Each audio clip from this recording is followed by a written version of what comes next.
오늘 본문의 말씀을 통해서 경거 네 번째 시간으로 경거는 이 세대를 본받지 않는 것입니다 라는 제목으로 말씀을 나누도록 하겠습니다. 우리 옆에 분 한번 인사하도록 하겠습니다. 사랑합니다. 축복합니다. 잘 나오셨습니다.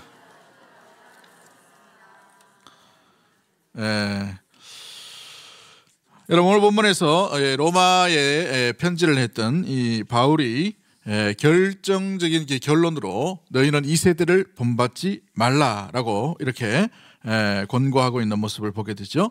오늘 2절 말씀에서 이 명령이 세 가지 정도 나옵니다. 첫 번째가 본받지 말라, 두 번째가 변화를 받아라, 세 번째 분별해라 라고 되어 있어요. 오늘 시간이 어떻게 될지 모르겠지만 하는 데까지 하고 첫 번째 포커스로 본받지 말고 다음 주나 아니면 다음 주에 또 변화를 받고 그 다음에 분별하라라는 모습으로 우리 말씀으로 함께 같이 좀 나눠보려고 합니다. 본받지 말라라는 단원 번역에는 보면 어떻게 되어 있냐면 이 세대의 풍조를 본받지 말고라고 되어 있어요. 풍조를 본받지 말라. 이 세대가 즐겨하는 것을 본받지 말라라고 되어 있고, 킹 제임스 버전이라는 성경이 있어요. 영국의 이 버전으로 되어 있는 왕이 명령해가지고 성경을 이 라틴어에서 영어로 번역한 게 있는데, 여기에는 보면 이 세상에 동화되지 말고 라고 이렇게 표현하고 있습니다. 쉬운 우리나라 말로 이렇게 성경을 풀이하면 이렇게 되어 있어요. 이 세상의 패턴을 더 이상 따르지 말라. 이 세상의 패턴을 따르지 말라. 그렇다면 우리 이 땅 가운데, 지금 이 세상 가운데 우리의 사회 가운데 있는 패턴은 어떤 것일까요? 우리 사회에 나오는 가장 많은 패턴은 무엇입니까? 어떤 길인 것 같아요? 돈이면 최고다라는.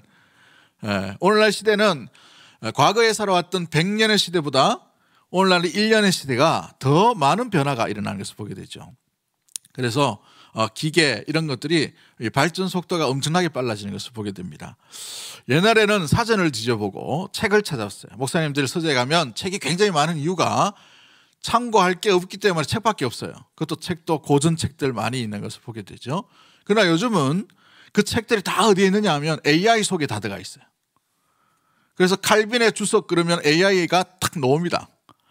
몇 장 몇 절을 해석해줘 그러면 우리나라 이 해석이 이게 옛날에 이게 60년대 70년대에 해석됐기 때문에 이 해석이 좀 서툴러요. 그래서 요즘 말로 AI가 해석도 정말 잘해줍니다. 그래서 존 칼빈의 어떤 로마서 주석이 있으면 로마서 1장 2절, 12장 2절을 로마서에 칼빈은 어떻게 주석하고 있니? 라고 질문을 던지면 쫙 나와요.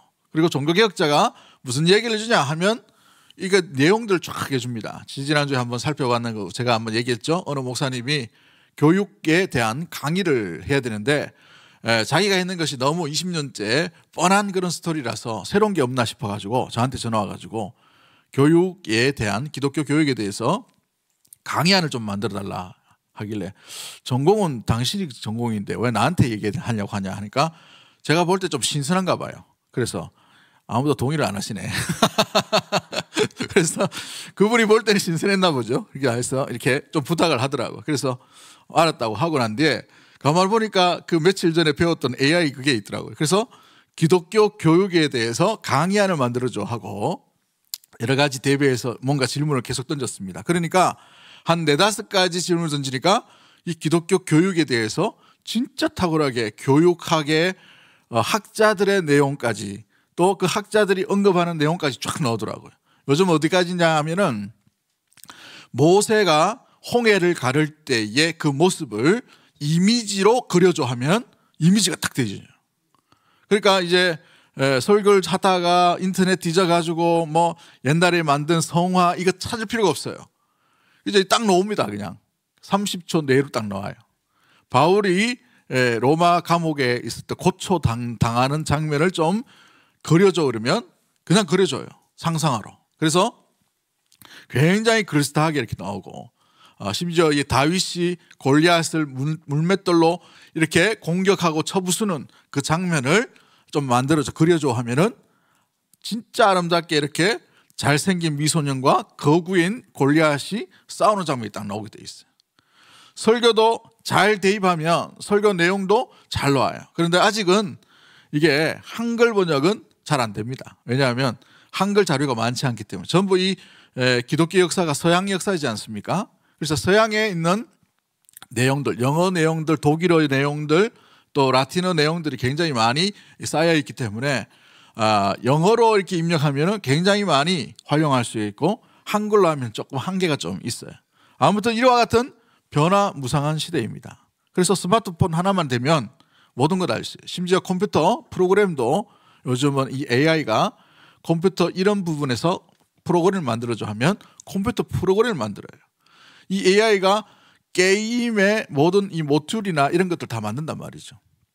점점 이와 같은 시기, 변화무쌍한 시기죠. 또 우리가 옛날 어릴 때에 애니메이션 만화 영화에서 보던 공상과학 영화가 실제로 우리 시대 가운데에 1, 2년 사이에 확 이렇게 진행됩니다. 이게 지금 4.0에 나왔는데 AI가 챗 GPT죠. 이제 또 넘어가면은 5.0 시대 되면 또 어떻게 될지 몰라요. 우리 삼성의 갈락식 하는 저 핸드폰 있죠? 갈락식 하는 24 버전이 나왔는데 거기에 AI 기술을 넣어놨어요. 그래서 이게 인터넷으로 안 보더라도 이게 자동으로 물어보면 될 수 있게끔 그렇게 하는 것이죠. 성경 구절 로마서 1장 2절 12장 2절 찾아줘 하면 지가 딱 찾습니다. 이제 검색 안 해도 돼요. 이렇게 신기하죠, 그죠? 아무튼 이와 같은 이런 세대가 오늘날 우리 시대입니다. 이런 시대다 보니 변화무쌍한 시대의 모습들을 살고 있는 것을 보게 돼요. 그래서 사람들이 유행에 굉장히 민감한 것을 보게 됩니다. 요즘 젊은 사람들이 유행에 굉장히 민감한 것도 마찬가지입니다. 강남이나 서울 쪽에 있는 목회하는 목사님들 이야기 들어보니까 그 친구들은 아이폰 쪽에 대한 어떤 이 유행을 굉장히 많이 가지고 있어요. 그래서 아이폰을 쓰고 아이패드를 쓰고 아이맥을 쓰고 할 때 컴퓨터가 있습니다. 이걸 쓰면 같이 이제 공감이 되나 봐요.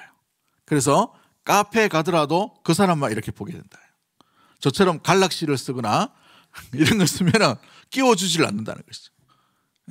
애플 워치를 차야 끼워준다는 말이에요. 저처럼 갈락시를 선물 받으면 이거는 저희 딸이 사줬습니다. 생일 선물이라 가지고. 근데 이런 거 하면 거기 끼지를 못해요.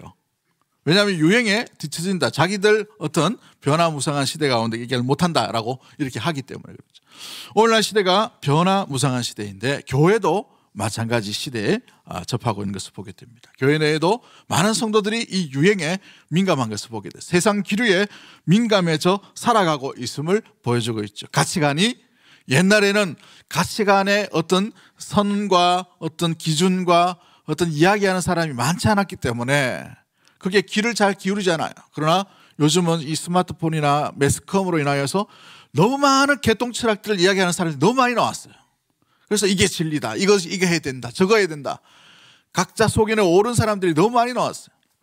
그러다 보니 오늘 시대의 이 교회도 마찬가지고 가정도 마찬가지죠. 여러 가지 혼란과 어려움들이 만연한 시대 가운데 살고 있음을 보게 됩니다. 그런데 본질적인 문제는 이 세대의 수천 년, 수만 년의 역사 가운데 변하지 않는 하나의 모습은 무엇이냐 하면 하나님을 떠난 백성들은 항상 위의 것을 찾지 아니하고 땅의 것에 중심적으로 살아가고 있다는 사실이에요. 유행에 민감한 것, 뭐 하는 것도 대부분이 위에 하나님이 계신 하나님의 나라를 소망하는 것이 아니라 이 땅의 것으로, 이 땅의 만족으로, 이 땅에서 영원히 살 것에 대해 썩어질 것, 덧없이 없어질 것, 일시적일 것만에 대해서 추구하는 현상들이 오늘날 우리 시대 가운데 나타나고 있는 것을 보게 되지요. 새로운 마음, 변화를 받아 온전히 주 예수 그리스도를 본받고 이 세대를 분별해야 됨에도 불구하고 분별력이 떨어져 버리는 일들이 오늘날 우리 시대에 교회와 성도 가운데도 일어나고 있음이 오늘날 우리의 현상 가운데 있음을 말해주고 있습니다. 구체적으로 오늘 우리 시대는 어떤 시대입니까? 코로나 이전에는 우리가 뭔가 되는 것처럼 보였어요. 잘 되는 것처럼 보였고 뭔가 아름답게 뭔가 세워져 가는 것처럼 보였습니다. 그러나 코로나 이후에 우리의 밑바닥을 다 보게 되는 이와 같은 일들이 일어나게 됐죠. 한국교회가 거품이 많이 일어났었습니다. 2000년대 또 90년대 여러 가지 부흥으로 말미암아 수많은 어떤 공적과 업적을 많이 쌓았던 것이 한국교회의 모습이었어요. 잘 되는 것처럼 보였습니다. 그러나 코로나 이 한 방에 3년간의 시간 가운데에 우리는 우리의 밑바닥을 우리 스스로가 보고 있는 것을 보게 되죠. 거품이 20% 30%가 싹 그드지고 나니까 우리의 본바탕이 어떤지, 우리가 그렇게 선하지 못하다는 것을 뼈저리게 느끼고 있는 거예요. 우리가 강하지 못하다는 것을 너무나도 잘 알고 있는 것이죠. 우리가 약하다는 것을 뼈저리게 알고 있다는 것이죠. 우리가 의지가 굳고 의지가 믿음이 좋은 것처럼 보였지만 포장하고 다녔다는 것을 우리 스스로가 알고 있는 것이죠. 예배 몇 달 못 드리니까 어떻습니까? 여러분 마음 가운데 어떤 마음이 들었어요? 그렇죠? 저도 그래요. 목사도 마찬가지. 설교 몇 달 못하고 예배를 못 드리다 보니 목사의 어떤 생각과 아이덴티티도 희비해지는 것 같아요. 성도는 예배로 말미암아 힘이 나는 거예요. 예배로 인하여서 주님께서 은혜를 베푸시고 하나님이 함께 하시고 하나님의 만남의 시간을 가지게 됩니다. 이 예배가 온라인 예배로 바뀌어버렸어요. 어쩔 수 없이 그렇게 됐어. 그러나 그 가운데도 우리가 잘 예배를 드렸으면 괜찮은데 그렇지 못해요. 첫날은 양복 입고 앞에서 목사님 설교하니까 탁 앉아가 했는데 어느 날 보니까 파자마를 입고 있어요. 어느 날 거실에 탁 앉아가 온 식구들이 TV에 탁 앉아가지고 우리 교회 그래도 예배 드린다 온라인 한다고 막 박수 치면서 막 했는데 어느 날 보니까 각각 자기 방에 다 들어가. 어떤 사람 화장실 가가지고 화장실 옆에 이 휴지 넣는데 그거다 탁 듣지도 않고 그냥 틀어놓기만 하는 거예요. 예배가 안 되죠. 그게 우리의 본바탕이에요. 우리의 현주소란 말이죠. 우리의 실제적인 모습이었습니다.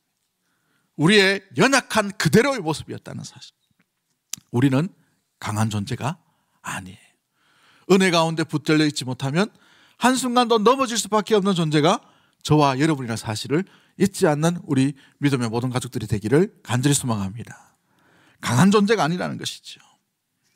몇 가지 분석하는 일들이 굉장히 많이 일어났다는 것을 보게 됩니다. 그래서 코로나 이후에 어떤 세상이 올까? 코로나 이후에 교회는 어떻게 변화될까? 코로나 이후에 한국 사회는 어떻게 변화될까? 여러 가지 이야기를 많이 하고 있어요. 그림 한번 보여주시면 이제 2015년 기준으로 한국교회 교인들이 글자 잘 안 보이죠? 보여요? 아유 눈이 좋으시네. 한국교회 기준으로 2015년도 그러니까 10년 전이죠. 한국교회 실제로 출석하는 성도가 이단과 가나안 성도를 제외하고는 600만, 640만에서 650만이 되었어요. 예전에는 2000만이라 그랬죠. 헛수였어요. 여러 가지 이단들 다 뺀 숫자입니다. 그러니까 이단과 가나안 성도가 얼마나 많은지를 이야기해 주는 것이죠. 5천만 명 기준으로 해서 약 12%에서 18% 정도, 12.8% 정도가 되었다고 해요. 이 통계청 조사입니다. 그런데 정부는 이렇게 조사해서 방문해서 보니까 자기가 자칭 기독교인이라고 이야기한 사람이 19%였다고 해요. 그래서 약 20% 정도가 예수 믿는다라고 했는 사람입니다만은 실제 순수하게 2015년도에 예수 믿고 교회 다니는 사람은 이 중에 67% 정도였어요. 이 19% 중에 67%. 나머지 33%는 가나안 성도예요. 가나안이 뭐예요? 가나안 성도 이름이? 안 나가 성도이죠. 안 나가. 교회 안 나가는 거예요. 교회. 그게 가나안 성도입니다. 우리 대구 지역은 가나안 성도가 그렇게 많지 않아요. 실제로 이 보수적인 지역은 오히려 좀 나은 형편입니다. 그런데 수도권에는 자기 교회라는 느낌이 없어요. 왜냐하면 다 이사 온 사람들이고 경제 개발로 말미암아 직업 때문에 다 몰려든 사람들이죠. 그래서 한 교회가 2,000명, 3,000명 모여도 자기 교회라고 생각하는 사람이 제일 없어요. 심지어 이 코로나 때나 아니면 교회가 분쟁이 일어나거나 교회가 큰 시험거리가 있을 때에 2,000명이 한순간에 사라지는 교회도 봤어요. 3,000명 교회가 건물만 덩그리 남고 몇십 명 남아있더라고요. 몇십 명. 그런 교회도 보게 되었어요. 아무튼 기독교 총 숫자가 900만이라고 이야기했는 것이 엊그제 같은데 이 900만이 전체가 아닙니다. 가나안 숫자를 빼버리면 약 600만 정도가 우리가 실제적으로 640만 정도가 된다는 것이죠. 그런데 더 놀라운 것은 기독교 이단이 약 89만 명에서 100만 명이나 된다고 합니다. 기독교 이단이에요.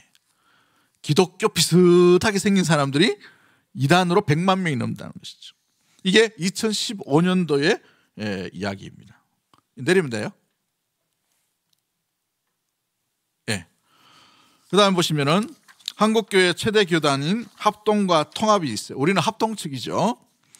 2015년과 2021년도의 통계를 보니까 합동과 통합의 이 숫자가 약 15%가 감소했습니다.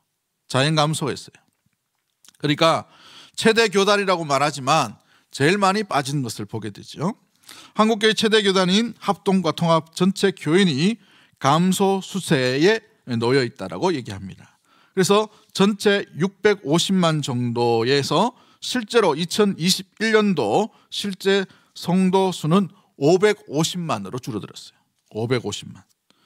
그래서 약 100만 명이 감소했는데 아까 이단이 몇 명이라고 그랬어요? 네, 어디로 갔겠습니까? 심각하죠. 그래서 한국 총 인구의 5,100만 명 중에 약 10%가 기독교인이 됨을 보게 됩니다. 몇 프로요? 우리가 이전에 몇 프로라고 했어요? 20%라 했지. 20%. 과거에는 20%였어요. 5천만 되는 식구 중에 20%가 예수 믿는 사람이라고 기도하기도 하고 자랑거리도 했지만 실제 우리 밑바닥이 뭐냐? 10%라는 거예요. 그런데 이걸 어느 통계학자들은 이것도 아니다 라고 하는 사람이 있어요. 대구가 예전에는 기독교 인구가 몇 퍼센트라고 얘기했습니까? 8%라고 했어요. 근데 2000년 들어서서 8%라고 얘기 믿는 사람이 별로 없어요. 목사님 중에 6% 아닐까 하는 사람도 있고, 제 생각에는 4%대 같아요. 4%. 그만큼 줄어들었습니다. 굉장히 많이 줄어든 것을 보게 되죠.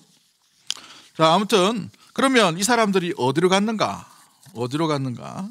우리가 돈을 보면 이제 다음,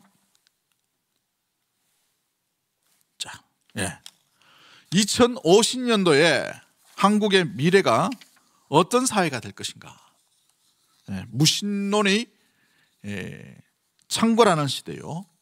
그 다음 그 기독교가 자리했던 그 자리를 누가 차지하느냐 하면 이단이 차지하는 거예요. 이 성장 속도로 보면 옛날 우리 기독교가 60년대 경제 개발을 통해 가지고 또 놀랍게 부흥을 했어요. 근데 1990년도 이제 끝자락에 돌았으면 IMF 이후로 보면 이제 곤두박질하게 계속 떨어져 있어요. 2000년도 들어서는 더 하죠. 코로나 이후에는 더 했습니다. 그래서 그 빈자리를 누가 차지하고 있느냐? 이단이 집중적으로 차지하고 있는 것을 보게 돼요. 그래서 이건 교회학자가 2050년도 한국 사회를 한번 예측해 본 거예요. 이 정도 속도로면 통계를 가지고 한국 사회는 철저한 무신론의 사회가 올 것이다. 그리고 그 빈자리는 누가 차지하냐면 이단이 차지할 것이다. 여러분, 지금 있는 이단으로 여러분 생각하시면 안 돼요. 또 다른 이단이 생겨날 수 있는 충분한 가능성이 많기 때문에 그런 것이죠. 그래서 데이터 이 화면에는 제가 안 드렸습니다만은 이 기독교 대비 또 이단의 숫자가 성장하고 있는 숫자를 보면 고공행진을 하고 있어요. 2배, 3배로 막 뛰고 있다는 말이죠. 2050년 되면 무신론자가 전체 인구의 80%를 차지합니다. 그 80% 가운데에 그 20%를 누가 차지하느냐? 이제 또 다른 종교인 무신론이 있는 그 빈자리를 이단이 차지하지 않을까, 그렇게 예측하고 있음을 보게 되죠. 그래서 종교성에 심각성이 있는데 이걸 화면을 한번 보시면은 OECD 국가 중에 그래도 선진국이라고 말하는 여러 나라에서는 신이 존재하는가 존재하지 않는가라는 것을 이렇게 설문조사를 했는데 약 72%가 외국에는 다 신이 존재한다라고 했어요. 종교성이 있는 거예요. 그럼 이런 사람은 기독교를 찾든지 뭘 찾든지 찾게 돼 있어요. 그래서 전도하기가 용이하죠. 오히려 더 접촉점이 있습니다만은 근데 한국 사회를 보십시오. 한국 사회는 이제 이것도 사라져 버렸어요. 41%가 신은 존재하는 것 같아 라고 떨어져 버렸단 말이에요. 종교성이 없게 되는 것을 보게 돼요. 그리고 또한 사후 세계가 있는가라고 물을 때에 OECD 국가의 많은 나라들이 57%, 약 60%가 사후 세계가 있다라고 얘기하지만 우리나라의 현 지금 주소에 있는 사람들의 생각 가운데에 35%만 사후 세계가 있다라고 얘기합니다. 35%만. 그래서 천국과 지옥에 대해서 세상 사람들이 믿지를 않아요. 호감을 가지도 않단 말이죠. 그런데 요즘 최근에 많이 나오는 영화를 한번 보십시오. 영화를 보면 굉장히 스릴러도 많이 나오고 귀신 이야기도 나오고 좀비 영화도 나오는데 천국과 지옥에 대한 이야기는 전혀 하지 않아요. 그런 내용은 하나도 없습니다. 오히려 좀비도 어디서 삽니까? 죽은 사람인데 어디서 살아요? 좀비 영화는 안 보셨구나. 좀비 왜 이렇게 피찍찍 흘리고 막 사람 막 죽은 사람인데 막 걸어다니고 이런 거 있잖아요. 어디다 걸어다녀요? 우리 생활 가운데 걸어다닌단 말이에요. 그걸 보여주는 게 뭐예요? 현실론자입니다. 이 땅 가운데에 죽음과 사망도 이제 더 이상 사후 세계를 믿는 게 아니고 이 땅의 현실 가운데에 이렇게 만족하고 살아가는 것을 의미해 주고 있어요. 또한 천국이 있다라고 믿는 사람은 외국인 같은 경우에는 59%가 천국이 있다라고 믿습니다. 그런데 우리나라 사람은 천국이 중요한 게 아니야 라고 하는 사람이 70%고 천국은 있다라고 믿는 사람이 30%란 말이죠. 그런데 여기에 크리스찬들이 전부 다가 천국이 있냐고 믿느냐? 크리스찬 중에도 천국이 있다고 믿지 않는 사람이 있을 수가 있는 거예요. 그래서 우리가 날마다 교회에서 뭘 얘기해야 되냐? 복음을 얘기해야 되고 다시 복음을 얘기해야 되고 다시 복음을 얘기해야 되고 다시 천국을 얘기해야 될 이유가 바로 여기 있냐면 옆에 사람 째려보지 마시고 한번 인사하도록 하십시오. 네 천국 믿냐? 점검을 해야 되거든요. 우리가 가야 할 나라를 잃어버린 거예요. 그 신앙교육이 하나님의 나라, 뭐 구원, 공의 어려운 게 아니에요. 어려운 거 이야기하면 필요가 없어요. 예수 믿었나? 구원 받았나? 천국에 있는 거 믿느냐? 이게 우리의 현실 가운데 있음을 보게 됩니다. 그렇죠?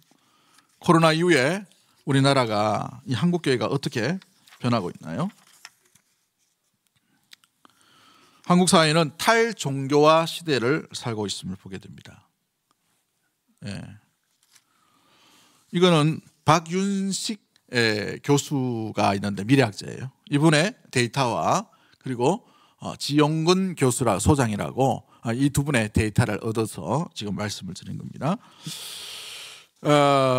한국 사회 탈종교화의 가파른 속도가 어떻게 일어나고 있는가? 아주 급격하게 종교에서 빠지고 있다는 것을 보게 돼요.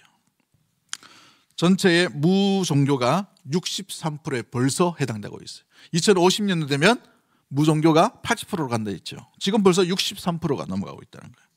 종교를 가지고 있는 사람, 종교가 있다. 천주교, 불교, 기독교, 무슨 종교 다 해도 37%밖에 되지 않아요. 그래서 이제 이후로 되면은 계속해서 이런 가파른 속도가 점점 벌어진다는 것을 80%, 20%까지 이렇게 떨어진다는 것을 얘기해 주고 있죠. 그런데 이 중에서도 참 감사한 것은 뭐냐면 60대에 해당되는 사람의 종교성은 오히려 반대로 간다는 거예요. 60 넘어가니까 인생 살아보니까 의지해야 될 것이 필요하더라는 거예요. 살아보니까 천국과 지옥은 있는 것 같더라는 것이죠. 살아보니까 하나님은 있는 것 같다라는 생각하는 사람들이 많이 들어오게 되어서 60대 이후는 50%가 넘는 사람이 종교성을 가지게 있어요. 참 다행인 것이죠. 우리나라 사회가 무슨 사회로 나갑니까? 이제 앞으로 고령화 사회로 나가죠. 우리의 전도의 밭이 굉장히 넓어졌다는 거예요. 우리 역시도 고령화 교회에 지금 소속되어 있습니다. 그죠? 예. 노인층이 3분의 1, 중간층이 3분의 1, 또 밑에가 3분의 1층이에요. 근데 이게 점점 갭이 줄어들고 있습니다. 이제 양분화돼 가지고 노인층과 중장년층 이렇게 될 거예요. 여러분 이제 중장년을 이야기할 때에 어디까지가 중장년인가 옛날에는 중장년이 어디까지였습니까? 40대면 장년이고, 이제 50대면 이제 뭔가 직장에서도 좀 뭐 하고 이렇게 손주 볼 그게 되고 막 이렇게 했었어요. 근데 지금 청년의 나이가 50입니다. 50. 청년의 나이. 저는 청년이에요, 아직. 청년인데. 여러분, 그러니까 이게 70세 초반까지는 아직 중장년에 해당되는 거예요. 우리는 참 중장년이 많아서 감사합니다. 중장년이 많아요. 몇 년 전에 우리 교회 70세 이상이 200명이 넘었어요. 70세 이상. 그래서 선물이 많이 듭니다, 이제 앞에. 근데 이게 우리 교회만의 현상이 아니고 이 시대의 사회와 똑같이 흘러가고 있는 것을 보게 돼요. 그런데 안타까운 것은요, 지난 10년 사이에 개신교 인구가 급감하고 가난한 성도가 급상승하게 되었다는 것이죠. 교회 환경이 바뀌게 되었어요. 옛날에는 교회만 다니면 구원받는다라는 생각을 했는데 교회 다녀보니 별것 없더라는 거예요. 교회 다녀보니 오히려 상처가 많다는 거예요. 교회 다녀보니 시끄럽다는 것이죠. 교회 다녀보니 괜히 휩쓸려서 손해버렸다는 것입니다. 환경이 많이 바뀌어버렸어요. 교회가 하나님 나라의 작은 천국을 맛보고 보여줘야 돼요. 하나님께서 세우신 이 땅 가운데 기관이 있습니다. 하나는 가정이고, 두 번째가 교회이고, 세 번째가 나라예요. 국가. 이 사회적인 나라의 국가의 의미가 아니라 하나님 나라의 국가를 이야기합니다만은, 가정은 하나님이 세우셨고 교회도 하나님이 세우셨어요. 그래서 나라도 하나님이 세우신 것이죠. 근데 가정 안에 천국을 맛봐야 돼요. 근데 가정이 깨지고 있어요. 혼자 사는 가정이 엄청나게 많아졌습니다. 저희 딸이 참 감사하게도 딸 얘기 자꾸 하지 말라 했는데 하사관으로 했다가 작년 말에 제가 좀 뭔가 해보고 싶었나 봐요. 그래서 장교 시험을 붙어가지고 공군 장교가 됐습니다. 전체에서 또 5등을 했다 하네. 그래가지고 막 아이고 박수 안 쳐도 별 3개 앞에 가지고 상도 받고 막 이러더라고. 그래서 예 단상이라 그러나요? 그거 올라가가지고 부모도 초청해가지고 뭐 올라오라 해가지고 이렇게 뭐 하는 걸 봤어요. 근데 이 아이가 이제 근무하는 데를 한번 가보니까 그 지역이 전부 뭐냐면 핵가족화 돼가지고 예, 원룸 오피스텔 이거밖에 없어요. 그 동네 자체가. 가족이라는 개념이 이제 혼자 사는 가정이 엄청나게 늘었단 말이에요. 우리 안에도, 우리 이 교회 안에서도 지금 어쩔 수 없이 혼자 되신 분이 참 많이 있어요. 사별을 하셨다든지 가족이 다 떠나버렸다든지 많이 있죠. 예, 권사님 좀 자꾸 이카네. 많이 있어요. 이게 점점 늘어가는 현상입니다. 개인화되고 핵가족화 되어버렸어요. 옛날처럼 앞에 누가 앉아가지고 같이 된장국 먹고 이게 쉽지 않아요. 요즘 젊은 사람들은 가족끼리 밥 먹자 해도 잘 먹지 않습니다. 각자 다 따로 해요. 집에서 다 현실이지 않습니까? 그와 같은 환경이 변해져 버렸어요. MZ세대도 어떻습니까? 도무지 이해하지 못하는 세대가 나왔어요. 그래서 요즘 자살률이 제일 높은 세대가 어느냐, 이게 데이터를 보니까 40대에서 50대 사이 남자가 제일 자살률이 높대요. 왜냐하면 아래로 자기 자녀들이 이해하지 못해요. 옛날에 자기들은 그러지 않았거든. 고생해가지고 그래도 좀 성공하려고 해가지고 열심히 하는데 자기 아이들은 그걸 몰라요. 아버지를 이해해주지 못합니다. 그 아버지의 무게가 너무 큰 거예요. 그런데 자기도 이 40대 50대 되는데 아직 자기 부모도 멀쩡하게 살아 계셔요. 70대 80대인데 건강하신단 말이죠. 이제 봉양을 해야 돼. 이제 다 은퇴하셨기 때문에. 그러니까 위에 이 십자가의 무게도 있고 아래에 십자가의 무게도 있다 보니 견디다 못해가지고 한국 사회에 자살률 제일 높은 대상이 남자 40대 50대라는 거예요. 40대 50대. 우리 기독교 안에도 이런 현상들이, 이 무너짐의 현상들이 굉장히 많이 일어난 것을 보게 돼요. 가족 신방이 되지 않아요. 이제 병원 가면 신방이 됩니까 안 됩니까? 코로나 이후로는 안 돼요. 병원 가서 신방 못 합니다. 우리가 한번 가보려 해도 간호사 눈치가 얼마나, 그 눈총이, 은총이 아니고 눈총이 얼마나 심한지, 얼마나 도끼 같은 눈동자를 이렇게 보는지 못 가요. 못 가. 괜히 가서 민폐 끼친다고 얘기한단 말이에요. 그래서 뭐 바깥으로 불러내가지고 공원 같은 데 앉아가지고 잠깐 뭐 예배 드리거나 아니면 기도해주고 이렇게 안 돼요, 이게 신방이.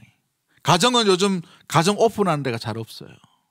그래서 연령이 높기 때문에 가정 오픈하는 사람이 그래도 우리 교회는 많이 있지만 이 수도권이나 도시 지역에는 가정 오픈을 하지 않습니다. 그래서 신방을 어디서 하느냐? 카페 가서 해요. 앉아가지고. 그래서 집 신방보다는 카페 신방이 많아. 목회자 집무실을 카페로 바꿔야 되지. 그래가지고 그 앉아있으면 그 오는 거예요. 와가지고 이야기하고 또 보내고 기도해주고 보내고. 그런 현상이 일어나게 되었어요. 기독교인의 믿음의 마인드도 많이 무너지게 되었습니다. 이제 30대 선교사 지망생이 사라져버렸어요. 벌써 사라졌어요. 40대도 사라졌어요. 선교사 지망생이 50대예요. 50대. 그래서 시니어 선교사들이 자원하는 사람들이 많이 필요한 거예요. 지금 2세대, 1세대, 2세대 선교사들이 지금 엄청나게 은퇴하고 있는데 그 빈 공백을 채울 사람이 없어요. 선교 현실입니다. 옛날처럼 고생하고 부격자로서 수고하고 애쓰는 그런 환경이 아니에요. 이미 신학교, 신대원은 미달입니다. 지금은 오늘날에는 미달 아닌 것처럼 보이지만 미달이에요. 보시면 옛날에는 과거에 젊은 애들이 신대원을 갔어요. 목사 되기 위해서. 어릴 때부터 10년간 공부를 해야 됩니다. 10년간. 근데 그 길을 가려고 했어요. 근데 교회에서의 대접은 형편이 없어요. 교육전사 사례 얼마 받습니까? 얼마 못 받거든요. 근데 주말에 아르바이트만 해도 그것 벌어요. 그러니까 교회 사역을 하지 않는 거예요. 현실적으로. 신학생의 숫자가 확 줄어버렸습니다. 옛날에 저희 때는 1000명씩 나왔어요. 졸업생이. 그래서 저희 때는 막 피 터지도록 경쟁을 했던 세대입니다. 그래서 저희 반에도 200명이 같이 수업을 했는데 누가 누군지 몰라요. 200명이 앉아 있으니까. 근데 요즘은 전체 다 해야 400명밖에 안 됩니다. 전체. 그 400명이 수료를 하고 나오니까 전국 교회에서 그 사람들 다 데려가려고 막 하다 보니까 어디로 가겠어요? 첫 번째가 수도권이에요. 수도권인데 강남이나 좋은 지역입니다. 두 번째가 대형 교회입니다. 세 번째가 그래도 이름 좀 난 교회예요. 영향력 있는 교회. 그죠? 교회에 대한 소문을 누가 제일 민감하게 생각할까요? 1번 세가족, 2번 부교육자. 고생할 거 뻔한데 그 교회 말아 가겠어요? 안 간단 말이죠. 이 대구 지역에 사고 친 그런 교회들은 안 갑니다. 3년째 부교육자 못 구해요. 심지어 서울의 대형 교회도 사고가 일어나고 힘든 일이 있으니까 그 대형 교회 그 복지가 얼마나 잘 돼 있어요. 사례도 굉장히 많이 주는데 그럼에도 불구하고 3년째 사역자를 못 본다고 그렇게 얘기하더라고요. 사역자의 마인드도 많이 다운되어 버렸어요. 옛날처럼 헌신을 강요하고 열정페이를 기대하는 것은 옛날 이야기예요. 창원에 제가 아는 목사님의 교회의 이야기입니다. 이름은 이야기하지 않겠지만 어느 부교육자가 새롭게 들어왔어요. 저녁에 신방이 있어서 신방을 갔습니다. 신방을 가고 예배를 탁 드리고 다음날 아침에 그 부교육자가 담임 목사님 방에다가 노크를 하고 들어왔어요. 목사님 하니까 들어오라고 이렇게 얘기했겠죠. 어쩐 일로 들어왔냐고 물어보니까 그 부교육자가 그 담임 목사님한테 뭐라고 얘기했냐면 밤늦게 저녁에 신방했는데 시간에 수당은 안 주십니까? 이런 시대가 됐어요. 실제로 있었던 일입니다. 그래 그 목사님이 너무 당황스러워가지고 자기는 그 부교육자 때 그렇게 고생하고 제 같은 경우에도 새벽기도 끝나고 출근해서 밤 9시, 10시에 집에 들어갔어요. 그렇게 고생하고 때로는 머리 캐기도 하고 잘못한 것도 없는데 그렇게 옛날 목사님은 그렇게 화를 잘 내셨어. 못한다고 하고 그게 설교냐 하기도 하고 그게 뭐 이렇게 신방하는 거냐 하고 그때 당시에 신방을 30건씩 뭐 이렇게 해도 만족을 못 느끼시는 그런 상황이었어요. 요즘 신방 무격자 보고 30건 하락하면 다 도망갑니다. 가정도 안 열어주는데 무슨 30건 할 데가 없어요. 그렇죠? 교회의 성도들의 마인드도 많이 다운되고 약해지고 변질된 일들이 많이 일어납니다. 서울에 있던 어느 교회의 이야기인데 전통교회예요. 어느 날 담임 목사에게 2명의 성도가 찾아왔습니다. 찾아와서 과음을 지르고 삿대질을 하고 너무너무 못되게 혹독하게 2시간 동안 그 담임 목사를 몰아붙였어요. 근데 이 담임 목사 너무 착해요.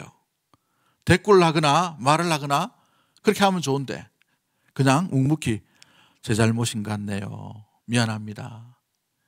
여러분 그렇게 그 정도면은 착한 사람이에요. 그 사람은. 그런데 그걸 이야기를 했단 말이죠. 너무 자괴감이 들었어요. 그 목사님이.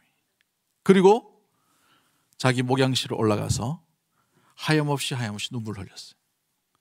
그리고 난 뒤에 사모님이 새벽기도 가기 위해서 남편을 깨우기 위해 목양실에 들어가 보니 앉은 채로 돌아가셨어요. 56세입니다. 실제로 있었던 거예요. 그래서 그 가르쳤던 그 56세의 스승 목사님이 너무 참담하고 어떻게 이럴 수가 있냐 해서 글을 하나 남겼더라고요. 이게 글에 전국에 다 퍼뜨리게 되어 있어요.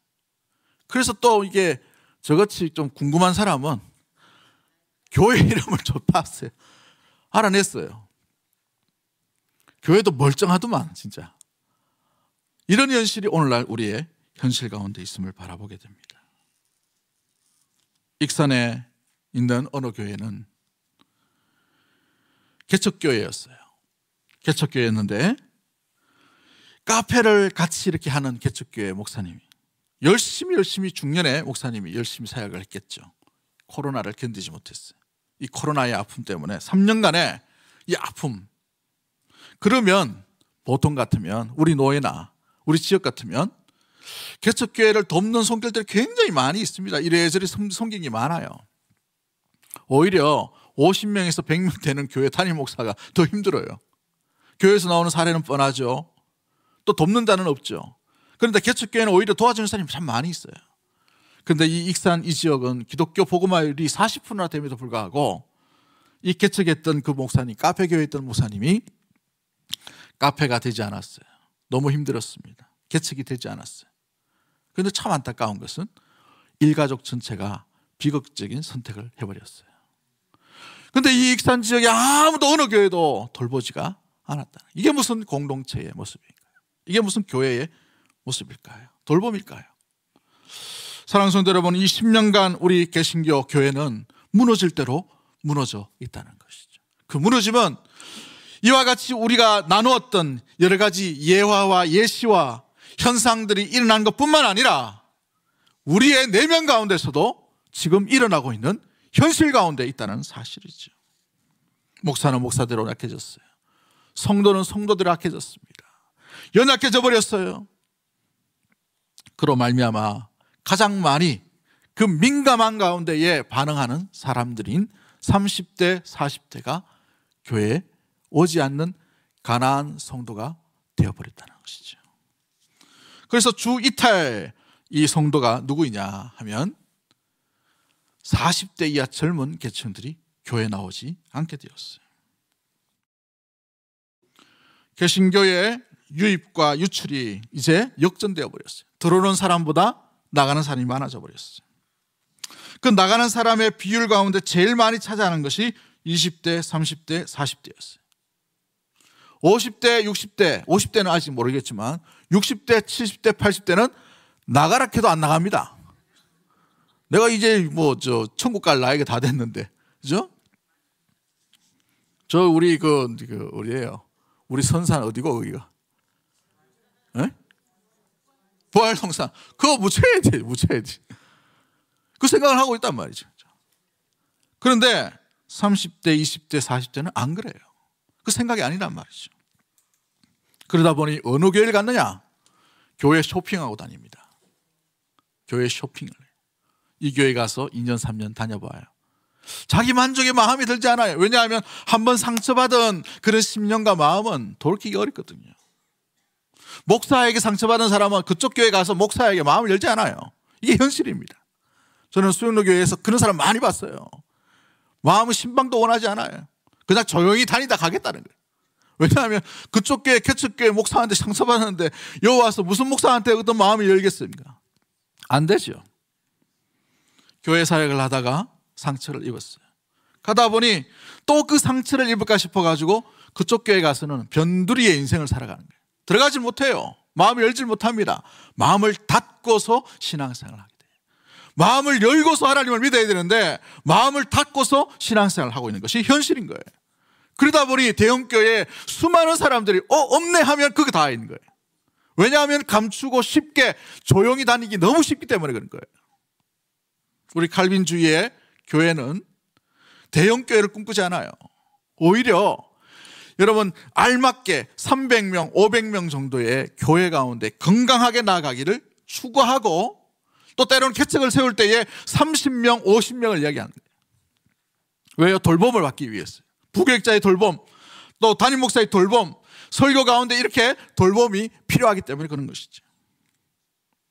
그런데 이 대형교회 가다 보니 숨어지는 사람이 너무 많아요. 거기에 진짜 봉사하고 섬기고 일하고 교회의 마인드, 공동체의 마인드를 가지고 다니는 사람이 몇 명이나 있겠습니까? 수많은 사람이 그냥 교회 정만 두고 다닌 거예요. 그러다가 좀 봉사에 깊이 들어갑니다. 좀 봉사를 하려고 해요. 몇 년 지나고 나면. 그런데 자라보고 놀란 것은 뭐 보고 놀라요? 소뚜껑 보고 놀라죠. 목사가 헌금 설교를 하는데 헌금에 시험을 들었어요. 교회를 떠납니다. 더 쉽게 떠나요. 관계에 문제가 생기는데 관계의 리더십에 문제가 생겼어요. 왜 우리 셀 리더는, 왜 저 장로는, 왜 저 대장은 이렇게 생각한단 말이죠. 그러다 보니 또 교회를 옮깁니다. 비슷한 대형교회를 옮겨요. 이게 3년씩 오늘날 우리 대구 지역에도 그와 같은 현상들이 목사로 볼 때 굉장히 많이 나와 있어요. 우리 노예에 있는 D교회 있죠.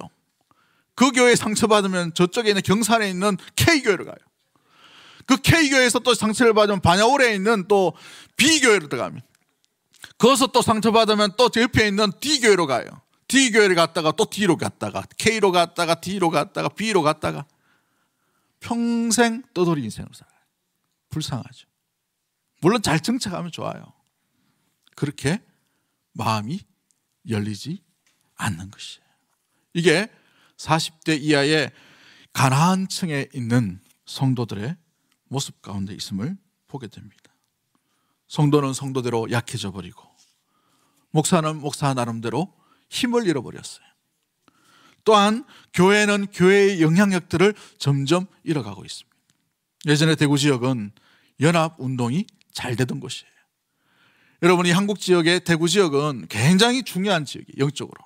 왜냐하면 평양이 공산화되고 난 뒤에 유일하게 이 부흥운동의 굉장한 혜택을 누렸던 곳이 대구예요. 그래서 이 대구 지역에 100년 이상 된 교회가 많고 건강한 교회들도 많고 물론 100년 돼가지고 100년 동안 싸우는 교회도 있고 여러 가지가 있습니다만은, 그런데 부흥의 직접적인 그 놀라운 혜택을 받았던 데가 이 대구 지역이란 말이죠. 그러나 오늘 보십시오. 은혜를 잃어버리고 은혜를 빼앗겨 버리니까 뭐만 남았습니까? 대구에 전통만 남았어요. 이게 바로 바리새화 되어버린 현상입니다. 정죄함만 남았어요. 네가 잘났니 내가 잘났니 이것만 남았단 말이죠. 교회의 기능이 역기능화된 현상 가운데 있음을 보게 됩니다. 여러분, 그러기에 우리가 무엇을 붙들어야 될까요? 시간이 다 되었기 때문에 우리 1분만 하도록 합니다. 이 세대를 본받지 말아야 하는 것이죠. 우리 이 시대의 기류를 따라가면 안 되는 거예요. 그건 망조가 되는 것이죠. 우리 자신을 망치는 것이고 우리 가정을 망치는 것이고 우리 교회를 망치게 되는 것입니다. 우리는 이 세대를 본받는 자가 아니라 주 예수 그리스도를 본받는 자인 줄 믿습니다. 그러기에 주님을 바라봐야 되는 것이죠. 주님이 마음이 어땠는가? 주님이 걸어가신 길이 뭔가? 작년부터 제가 기도하는 제목이 있어요. 밝히기는 좀 그렇지만 이 대구 지역의 영적 분위기가 너무 어두워요. 물론 저의 연약함도 있고 한국교회 이 대구 지역에 있던 교회의 연약함도 있었습니다만은 대구는 제가 청년기 때에 청년운동이 활발하게 있다는 것입니다. 그래서 이 청년들을 다시 한번 좀 뭔가 일으킬 수 있는 동력과 동기가 또 이런 모습들이 좀 있었으면 좋겠다, 이런 좀 생각이 듭니다. 기도만 하고 있어요. 어떻게 이끌어 가실지는 모르겠지만 이 세대를 본받는 것이 아니라 그리스도 예수를 본받는 것이 저와 여러분이요 교회의 사명인 줄 믿습니다. 그러므로 말미암아 주님을 본받는 은혜의 우리 귀한 교회로 달려가게 되기를 주의 이름으로 간절히 축복합니다. 하나님 아버지 감사